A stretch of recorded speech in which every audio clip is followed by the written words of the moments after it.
Good day, graded students. Welcome to the 6th week of your modular distance learning in Mathematics 8 for the second quarter. For this week, we'll be focusing on conditional statements. So let's start. Before going deeply with the real meaning of the conditional statements, let's just first study the following statements. We have number 1. If you study hard, then you will surely pass. So what does it mean? Sinasabi po dito na pag daw ikaw ay nag-aral ng mabuti, ibig sabihin ikaw ay siguradong papasa. Next, number 2. If you smoke cigarettes, then your health will be in danger. Sinasabi dito ay kung ikaw daw ay mag-smoke ng cigarettes or ikaw ay maninigarilyo din, ibig sabihin ang iyong kalusugan ay nanganganib. Number 3, if you always wear face mask, then your risk of getting COVID-19 is small. Sabi dito, kung palagi ka nagsusuot ng face mask, ibig sabihin, maliit ang tsansa mong makakuha ng COVID-19. Now, ano kaya ang ibig sabihin ng mga ito? So, what have you noticed first? So, as you can see, makikita natin dito na, okay, so, meron tayong if and then. Okay, so I'll just change it lang. Okay, so meron tayo dito, kung mapapansin nyo, meron kayong if and then sa lahat ng statements. Okay? Because that is what we call conditional statements. So, conditional statements includes if and then words on the statements. Now, to go deeply with the conditional statements, let's read this. Conditional statements, okay, so a conditional statement has two parts. The if part, which is the hypothesis, and the then part, which is the conclusion. So, always take note of these words.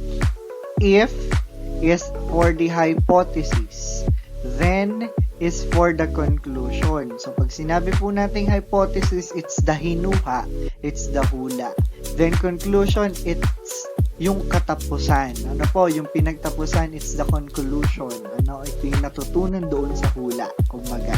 Ano po, so, it's palaging magkasama. They're both palaging magkasama. If, then, hypothesis, conclusion. Okay? In the conditional statement, you have to identify the hypothesis and conclusion. Okay, so let's go with an example. Okay, so we have number 1. If you study hard, then you will surely pass. Okay, so underlined na yung dalawang parts. Ano po? So, ang sabi natin, the if part is the hypothesis. And then, the then part is the conclusion. So, meaning, you study hard is the hypothesis. You will surely pass is the conclusion. Okay, tama naman. Makakapasa ka lang kung ikaw ay mag-aaral ng mabuti. Ano po, hindi naman pwedeng baliktad na ito ang hypothesis mo at ito ang iyong conclusion. Palaging una ang hypothesis. Okay? Next. Number 2, if you smoke cigarettes, then your health will be in danger. Okay, so the hypothesis will be the if part. You smoke cigarettes. And then the conclusion will be the then part. Your health will be in danger. As easy as that. And then next, number 3, if you always wear face masks, then your risk of getting COVID-19 is small. You always wear face masks is the hypothesis, and your risk of getting COVID-19 is small will be your conclusion. Okay, so basic. So kung mapapansin nyo, we're not dealing with much numbers kasi we're on the part of logic na. Kasi po, ito ay unang parte ng geometry kasi sa third grading natin we'll be focusing more on geometry. This will be critical, this will be necessary for you to understand a lot about geometry. Okay, so now let's go with okay. So there are instances that you may omit the word then. Okay, when you say omit, maaaring matanggal yung then sa iyong conditional statements. But still, you can identify the conclusion. Like for example, the statement, if 2x equals 12 is equal to 12, then x is equal to 6. Again, the statement, if 2x is equal to 12, then x is equal to 6. Pwede mo siyang isulat as, if 2x is equal to 12, then meron ka ng kuwit, then x is equal to 6. Kanina may kuwit, pero ito kuwit na lang yung pagitan, wala na then. It's understood. Ano po, this is mostly makikita nyo ito sa mga statements or conditional statements that involves algebraic expressions and geometric expressions. Now, the hypothesis is that 2x equals 12 and the conclusion is x equals 6. Easy pa rin. Ano pa? Next. Now, conditional statements are sometimes called if-then statements. Kasi nga po, most conditional statements are written in this way. May if ka, and then the hypothesis, then the conclusion. Now, yung sinasabi dito, simple statements can be changed into if-then statements. So, meron tayong mga simple statements sa mga declarative sentences natin. They can also be changed or transformed into if-then statements. Like for example,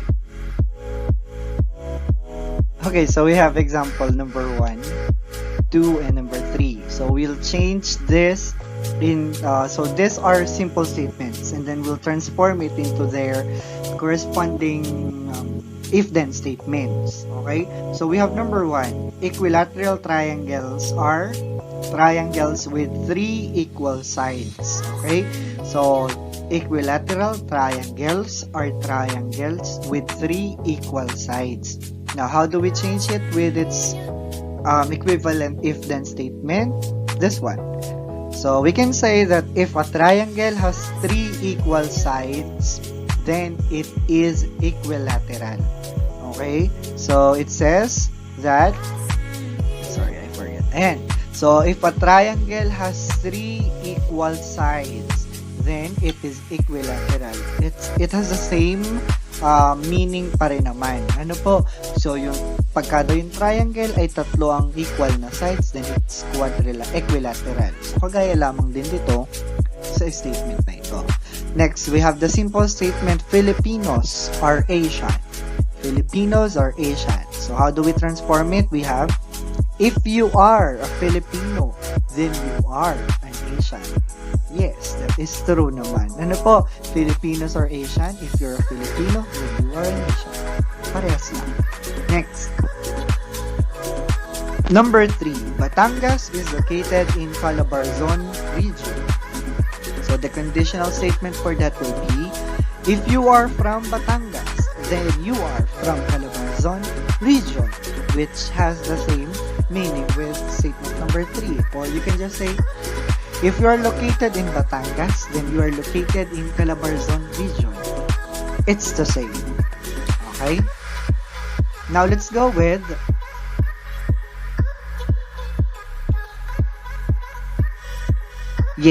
let's go with the truth value. Okay, truth value, ibig sabihin po nito, truth value of a conditional statement. So, conditional statements cannot just be a conditional statement without its corresponding truth value. Ano po? So for this one, we'll go with, ayan. So, let's go with these examples.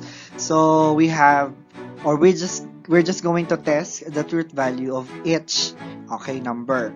So if today is Monday, then tomorrow is Tuesday. So you just tell if it's true or false. Again, if today is Monday, then tomorrow is Tuesday. Is it true or false? Basically, it is true kasi kung Monday ngayon, ano bukas? Syempre Martes. Ano? That's true. Next, if x plus 2 is equal to 3, then x is equal to 1. Now, how do we know if it's true? Of course, we apply algebraic rules. So, we have x plus 2 equals to 3 to get the x. So, you just transpose a 2 on the other side. So, you will get x is equal to 3 minus 2. So, you will get x equals positive 1. X equals to 1. So, basically, 2 is true. It has a truth value. While number 3, if you're watching 24 oras, then you are watching on ABS-CBN channel 2. Is it correct? Again, if you are watching 24 oras, then you are watching ABS-CBN channel 2. Tama kaya ayun, sa channel 2 daw ba ang 24 oras? Next, number 4. If your mother is older than you, then she is younger than your brother. If your mother is older than you, Tagalogin, kung ang iyo daw ina ay mas matanda sa iyo, then siya daw ay mas bata sa iyong kapatid na lalaki. Is that correct? Next, number 5. If 1/2 of a number is 12, then the number is 36.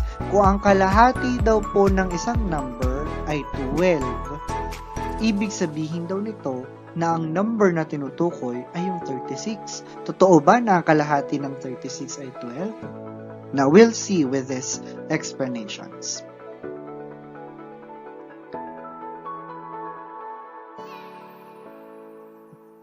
Okay, so we have, ayan, if today is Monday, then tomorrow is Tuesday. If x is plus 2 is equal to 3, then x is equal to 1.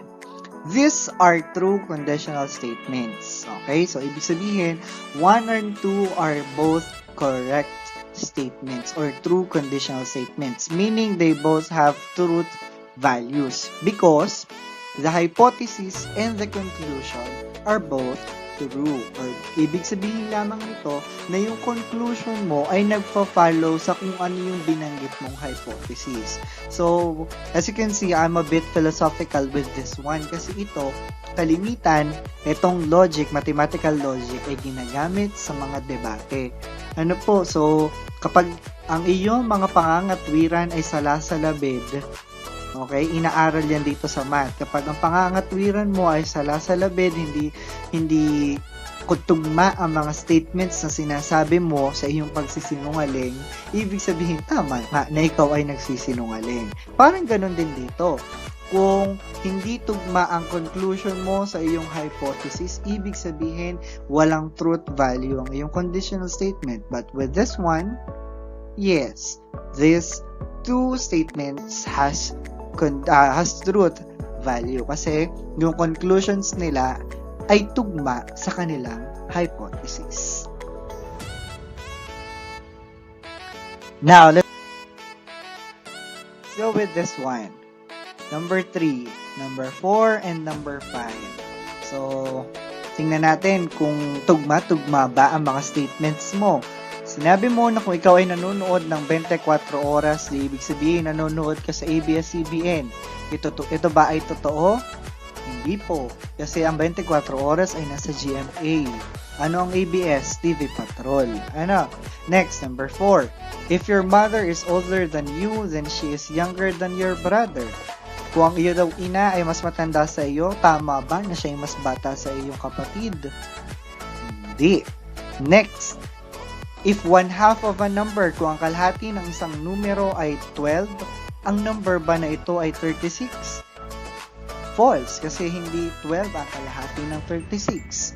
So, ibig sabihin, these are false. No, this is not correct. These are false conditional statements. Ibig sabihin, hindi totoo, or these are not true conditional statements. Okay? So, hindi ito nangangahulugan na itong tatlong statements ay true. Ibig sabihin, sila daw ay false. Bakit? Simple lang, because the conclusion for each statement is false. Ibig sabihin, hindi tugma ang iyong conclusion sa iyong mga naunang sinabi. Okay, ibig sabihin, sa madaling sabi, ikaw ay nagsisinungaling. Ganun lang siya kadali. Okay? These are not true conditional statements. Take note of that.